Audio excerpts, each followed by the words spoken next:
हरिओम प्रिय दर्शकों, यदि आपकी सिंह राशि या सिंह लग्न है तो ये वीडियो आपके लिए है। और इस वीडियो में हम समझने वाले हैं कि 28 अगस्त 2026 को जो चंद्र ग्रहण लगने वाला है, इसका प्रभाव आपके जीवन में क्या पड़ेगा।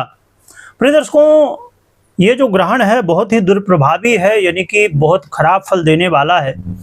आपके राशि पर क्या होगा हम आगे समझेंगे, परंतु ये ग्रहण बहुत खराब माना जाता है। क्यों है खराब वो भी समझेंगे, और क्या प्रभाव पड़ेगा, क्या उपाय होंगे, सभी कुछ जानेंगे।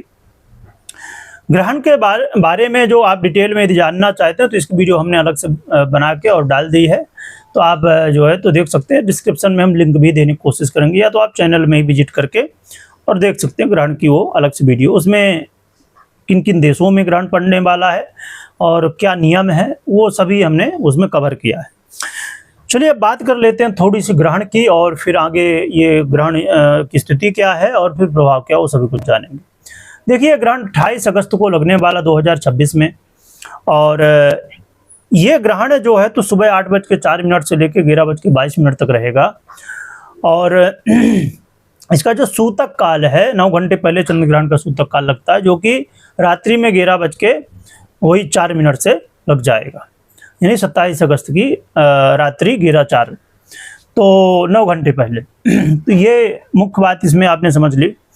और ये ग्रहण भारत में नहीं लगने वाला है, तो भारत में कोई भी नियम पालन करने की आवश्यकता नहीं है। रक्षाबंधन इत्यादि में बिल्कुल भी कोई समस्या नहीं, क्योंकि रक्षाबंधन में ग्रहण का विचार किया ही नहीं जाता। भले आप किसी भी दुनिया के किसी भी कोने में रहते हैं, भले वहाँ ग्रहण भी पड़ रहा हो, तो भी उससे कोई समस्या नहीं, क्योंकि रक्षाबंधन में ग्रहण का विचार नहीं होता। भद्रा इत्यादि अलग अलग चीज़ों का होता है, मुहूर्त इत्यादि का, वो अलग विषय है। तो आप रक्षाबंधन आप अपने हिसाब से जो भी मुहूर्त में करना चाहें तो कर सकते हैं। चलिए अब बात कर लेते हैं ये ग्रहण के बारे में। ये ग्रहण क्यों खराब माना गया है। देखिए, ये 2026 का आखिरी ग्रहण है, और ये ग्रहण कुंभ राशि में लग रहा है, कुंभ राशि के अंतर्गत लग रहा है, और सदभिखा नक्षत्र पर लग रहा है। देखिए, ग्रहण भले भारत में या किसी देश में नहीं है, पर राशि पर प्रभाव पड़ता है, क्योंकि ये चंद्रमा में ग्रहण लगता है, ना कि किसी देश में। ठीक है, तो इसलिए आपको ये ध्यान में रखना है कि प्रभाव जरूर राशियों पर होता है। तो ये ग्रहण कुंभ राशि और सदभिखा नक्षत्र में, कुंभ राशि शनि की राशि है, और सदभिखा नक्षत्र राहु का नक्षत्र है। तो एक तो ये जो है तो बहुत बड़ा माइनस पॉइंट हो गया चंद्र ग्रहण के लिए। फिर अभी 12 अगस्त को सूर्य ग्रहण पड़ा था, और फिर से एक महीने के अंदर ग्रहण लगना, ये भी एक बड़ा माइनस पॉइंट है यहाँ पर। इसके अलावा ये जो ग्रहण है, ये ग्रहण के अंतर्गत ही आ रहा है, यानी कि ग्रहण योग भी बन रहा है इसी समय, और चंद्र ग्रहण भी लग रहा है, दोनों है। ये ग्रहण योग जो है ये 27 अगस्त को दोपहर में 1:34 में, लगभग 1:30 बजे से आप मान के चलिए, और 29 अगस्त को, 28 को ये ग्रहण लग रहा, 29 अगस्त को शाम को, या आप रात्रि मान लीजिए 7:37, आप 8 बजे मान के चलिए, 8 बजे तक रहेगा। तो ये ग्रहण योग पहले से ही बना हुआ है, और ये जब ग्रहण लगेगा उसके समय में भी बना हुआ, 29 तारीख तक रहेगा। तो ये वजह है। और दूसरी चीज, ये चंद्रमा जो है ना कुंभ राशि पर ही गोचर करेंगे, राहु वहीं है पहले से ही, तो राहु के साथ युति भी होगी, तो ये ग्रहण योग भी बना। और यहाँ पर केतु की भी दृष्टि है, और सूर्य की भी दृष्टि है। यहाँ पर चंद्रमा मन के अधिपति तो पीड़ित है ही, सूर्य भी पीड़ित है केतु के साथ गोचर कर रहे हैं इस समय, जिसकी वजह से मन और आत्मा दोनों पीड़ित है। और ज्योतिष में सूर्य और चंद्रमा ये बहुत पावरफुल ग्रह हैं, ये बहुत पावरफुल कहना चाहिए कि मैं यदि कहूँ कि ये दो ग्रह एक तरफ और बाकी ग्रह एक तरफ, क्योंकि हर ग्रह का अपना महत्व है, परंतु इनका बड़ा महत्व होता है ज्योतिष में। यदि आप ज्योतिष थोड़ा भी समझते हैं तो इस चीज़ को आप समझ गए होंगे। चलिए आगे बढ़ते हैं और समझते हैं कि सिंह वालों के लिए कैसा प्रभाव देने वाला है ग्रहण, ये जान लेते हैं। मैं बता दूं कि ये ग्रहण जो है तो आपके 7वें भाव पर बन रहा है, और इसे आप अपने चंद्र राशि से देख सकते हैं, लग्न से भी देख सकते हैं, पर मुख्य रूप से चंद्र राशि से देखना चाहिए। और लग्न का भी प्रभाव जो कि होता है, पर मुख्य रूप से चंद्र राशि का। इसलिए चंद्र राशि से जरूर देखिए। अब एक और भी बात है, अब मान लीजिए आपको राशि नहीं पता, लग्न वगैरह नहीं पता, तो फिर क्या करें? तो नाम राशि से देखिए फिर, ये है ना। अब चर्चा करते हैं कि प्रभाव क्या मिलेगा। देखा जाए तो सिंह वालों के लिए ये धन लाभ कराने वाला और वृद्धि के अवसर भी व्यापार में देगा और कई लाभ यहाँ पर देखने को मिल सकते हैं, परंतु मैरिज लाइफ के लिए बिल्कुल भी ठीक नहीं है। मैरिज लाइफ में कई बार शंकाएं और आपस में मतभेद की स्थितियां, लड़ाई झगड़े और ऐसी बातों को लेकर लड़ाई झगड़े जिनका कोई मतलब नहीं होता है, तो ऐसी बातों को लेकर लड़ाई झगड़े यहाँ हो सकते हैं, वाद विवाद हो सकते हैं। और खासकर यदि आपके मैरिज लाइफ में पहले से ही दिक्कतें चल रही, क्योंकि आप एक चीज़ जानते ही होंगे कि ढैया का भी प्रभाव है सिंह वालों के ऊपर, शनि का प्रभाव, तो वो ही है। तो यदि मैरिज लाइफ को लेकर पहले से दिक्कतें चल रही तो ये मुश्किलें और बढ़ सकती हैं। तो मैरिज लाइफ को लेकर जरूर आप थोड़ा ध्यान रखिए। व्यापारियों को लाभ होगा, परंतु सतर्क रहिए, जल्दबाजी कहीं मत करिएगा। और आगे हम बात और भी चीज़ें समझते हैं इसमें। इसके अलावा फाइनेंशियली बहुत ध्यान रखिएगा। धन लाभ तो ये कराने वाले हैं, परंतु यदि जल्दबाजी करेंगे तो यहाँ मुश्किलें खड़ी भी कर देंगे। राहु है, राहु का बड़ा विचित्र स्वभाव होता है। राहु का जो प्रभाव है ना, बहुत तेजी के साथ मिलता है। आपने सुना होगा कभी न कभी, यदि आप राशिफल वगैरह देखते हैं, ज्योतिष को थोड़ा समझने की कोशिश करते हैं, कि राहु ऐसा ग्रह है कि लोगों को रातों रात भिखारी बना दे या लोगों को रातों रात राजा बना दे। ये ऐसा ग्रह, विचित्र ही ग्रह समझिए, या अच्छा मानिए बुरा मानिए, जो भी मानिए, ऐसा ग्रह है कि व्यक्ति को एक कुछ ही समय पर, आपने कभी देखा होगा, कई बार ये चीज़ें आपने महसूस की होगी कि सोशल मीडिया में कोई अचानक ही वायरल हो जाता है, उसका कोई अस्तित्व नहीं, कोई नाम नहीं, कुछ भी नहीं, उसको पड़ोसी भी भले ना जानता हो, पर वो रातों रात कई बार वायरल हो जाता है और उसका नाम हो जाता है, पूरी दुनिया जानने लगती है। ऐसे बहुत सारे उदाहरण आपको मिल जाएंगे, क्योंकि सोशल मीडिया में राहु का प्रभाव होता है। और राहु जब गेन देता है या डाउन करता है तो राहु बहुत तेजी के साथ अचानक से कर देता है।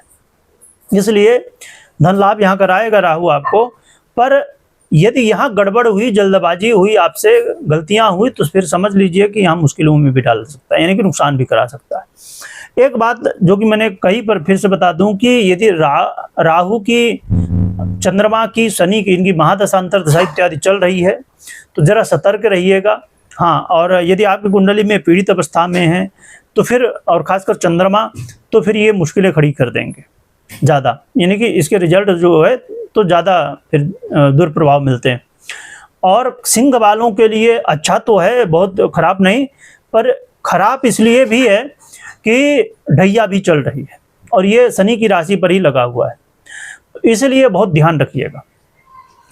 तो यहाँ पर, और खासकर करियर में, काम करने में कोई लापरवाही नहीं, कोई शॉर्टकट नहीं, कोई गलत रास्ते नहीं अपनाने हैं। खूब मेहनत करिए भाई। हो सकता, चलिए आपके ऑफिस में 5 लोग हैं, ठीक है, 4 लोग टाइम पास ही कर रहे हों, पर आपको टाइम पास नहीं करना, आपको अपने काम में ध्यान देना है। यदि यहाँ गड़बड़ करेंगे तो फिर आपके लिए मुश्किलें खड़ी करेंगे शनिदेव, और ये सब जो योग संयोग है। इसलिए करियर में तो लापरवाही नहीं करनी। लापरवाही नहीं करेंगे तो कोई दिक्कत नहीं है बहुत ज़्यादा, पर लापरवाही करेंगे तो प्रॉब्लम क्रिएट होगी। और ये समय जो है तो स्वास्थ्य का ध्यान रखिए। जल्दबाजी में मैंने पहले ही कह दिया कि निर्णय नहीं लेना आपको, और ऐसा कोई काम नहीं करना कि जिससे मान सम्मान में कमी आए, है ना। तो लोगों को सम्मान भी दीजिए और अच्छे से रहिए और अपने स्वास्थ्य का ध्यान रखिए। इसके अलावा यहाँ पर मीडिया, सोशल मीडिया से जुड़े हुए हैं तो यहाँ कई बार ग्रोथ तो कई बार नुकसान मिल सकता है। और खासकर भाई बंधुओं के साथ वाद विवाद, लड़ाई झगड़े होने की संभावना यहाँ बनेगी, तो ऐसे में सतर्क रहिएगा। तो ये स्थितियाँ कुछ हैं, यहाँ पर आपको इन विषयों का ध्यान रखना चाहिए। सिंह वालों को देखें तो बहुत खराब तो नहीं, परंतु ढैया की वजह से और कुछ ये जो योग संयोग हैं इनकी वजह से थोड़ी सी दिक्कतें यहाँ हैं, तो आपको सतर्क रहना चाहिए, ना कि डरना चाहिए। अब बात कर लेते हैं हम उपाय की। उपाय की बात करें तो प्रिय दर्शकों, उपाय में सफ़ेद चीज़ों का दान, जैसे शक्कर हो गया, दूध हो गया, और चावल हो गया, या तो सफ़ेद वस्त्र हो गया, है ना, आटा हो गया या ऐसी जो भी चीज़ें हैं, सफ़ेद चीज़ें दान कर सकते हैं। और भगवान शिव की आराधना जरूर करिए। कहीं आसपास जो मंदिर हो वहाँ जाइए, शिव भगवान भोलेनाथ की पूजन विधि विधान से जितना भी आपसे बन सके, है ना, चाहे जल चढ़ाना हो, दूध चढ़ाना हो, अभिषेक करना हो, जैसे भी हो पाए, पंचोपचार और व्यवस्था तो दशोपचार, षोडशोपचार, राजोपचार, जो भी आपसे हो पाए। कुछ नहीं ज़्यादा हो पाता, नहीं व्यवस्था है तो जल ही चढ़ाइए और भगवान शिव की आराधना करिए। हाँ, अब जो लोग विदेशों में रहते, क्योंकि ये जो है तो प्रभाव सबसे ज़्यादा विदेशों में इसका है ग्रहण का, तो फिर क्या करें?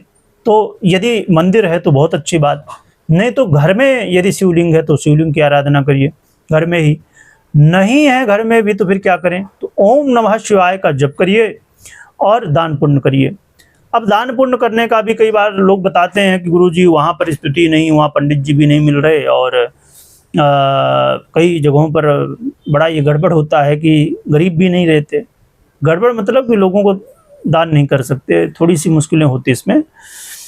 यदि आप विदेशों में रहते हैं, यदि वहाँ पर ऐसी चीज़ें हैं तो, क्योंकि कुछ देशों में तो थोड़ा नियम इस को लेके, गरीब ना हो अच्छी बात है, पर जब जिनको दान करना होता है उनके लिए थोड़ा मुश्किल होते। तो कुछ देशों में ऐसे भी नियम है कि ये सब चीज़ें नहीं चलती वहाँ। तो फिर क्या कर सकते हैं ऐसी स्थिति में? ऐसी स्थिति में आप आज के समय में गौशालाएं हैं जो कि ऑनलाइन आप गौशाला में दान कर सकते हैं, या कुछ और भी ऐसे ट्रस्ट वगैरह समझें, या जो भी, यानी कि जो लोगों की हेल्प करते हैं, तो ऐसे लोगों को जिन्हें खाना खिलाया जा सके या ऐसा कुछ किया जा सके तो ऐसा कर सकते हैं। या तो भारत में कोई आपके हैं घर परिवार के लोग हैं जो कि कर सकते हैं तो उनसे करवा सकते हैं। वैसे पहली कोशिश तो ये कि आप खुद वहाँ दान करिए तो अच्छा है, नहीं तो फिर ये सब ऑप्शन है। तो ये कुछ दान पुण्य आप उपाय इत्यादि कर सकते हैं। अब बात कर लेते हैं लास्ट बात की, और बहुत ही इम्पोर्टेंट बात है ये, इसे हमेशा ध्यान रखिए। आपने जो अभी सुना ये चंद्र ग्रहण का प्रभाव है, परंतु क्या रिजल्ट आपको आपकी पर्सनली लाइफ में पड़ेगा? क्योंकि अब जैसे हम सिंह राशि की बात करें तो सिंह राशि के क्या आप बस तो हैं नहीं, या 2 4 10 लोग हैं नहीं, बहुत सारे लोग हैं, कई करोड़ लोग होंगे। परंतु पर्सनली अब देखिए, सिंह राशि का एक व्यक्ति भिखारी भी हो सकता है और एक व्यक्ति करोड़पति भी हो सकता है। राशि होने से ही वही फल नहीं होते, बहुत कुछ गृहस्थिति आपकी कुंडली पर्सनली कैसी वो बहुत डिपेंड करती है। इसीलिए पर्सनली आपके लाइफ में अच्छा बुरा क्या फल मिलेगा ये आप अपनी कुंडली विश्लेषण करा के जान सकते हैं। और आप व्हाट्सएप नंबर देख पा रहे होंगे, कुंडली विश्लेषण कराना चाहते हैं तो व्हाट्सएप में संपर्क करके कुंडली विश्लेषण करा सकते हैं। कमेंट में ओम नमः शिवाय लिखिएगा और भगवान शिव का खूब स्मरण करिए, सेवा करिए, जिससे आपका कल्याण हो। वीडियो देखने के लिए बहुत बहुत धन्यवाद।